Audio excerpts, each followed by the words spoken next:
So here I am explaining about for loop in previous video. Already we know the syntax of for loop very well. We know the working condition of for loop also. First it will check that assignment. Okay, it will take the I equal to 0. After that it will go to check the condition is true or false. If the condition is true, it is going to be execute the for loop block the statements. After execution of the statement, it is coming to update that I value, any value, and again it is going to be check the condition. If the condition is true, it is going to be up to the failure of the condition. It is repeating the loop. When the condition is going to be false, then it will be uh, end that for loop, and it is going to be next statements. Same here, I am implementing integer I value taking I equal to 0. Already I explained about the data types of integer, and the default value of integer data type is 32. Okay, the size of that 32 bits. Okay, so here the initial begin, because here I'm maybe I why I'm starting here, I discussed about initial begin. So this is the structure. So when you are writing Verilog code, just remember the structure, not only a Verilog code. If you are dealing with any programming language, if a flash memory of structure of every programming language in your mind, then automatically you can write the logics, and automatically you can implement a number of programs easily. So just if you don't know the structure means where I have to be start and where I have to be end, and what are the in between keywords I have to be used. And if you don't know, okay, if you don't know the structure of any programming language, if you know the logic, then what is the use? No use for writing any programming language.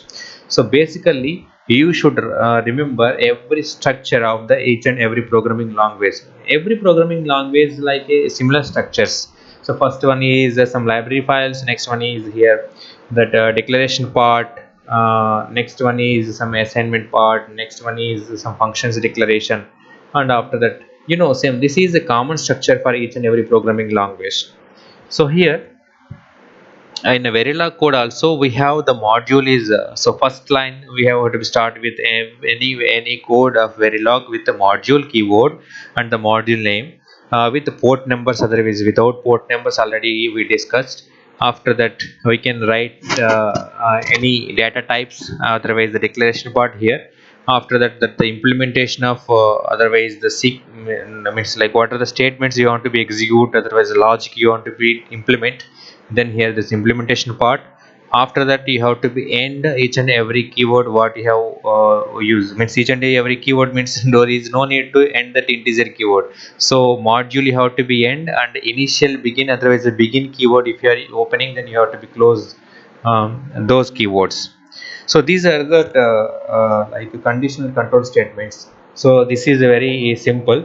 So when you are writing this type of codes, implementing a number of examples on this conditional control statements by using a Verilog code, then easily you will get an idea, and you can implement some circuit design, and you can write the Verilog.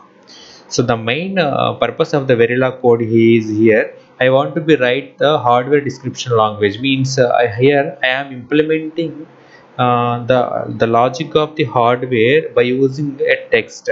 Means by using the program. Okay, I am not directly implementing by using a hardware.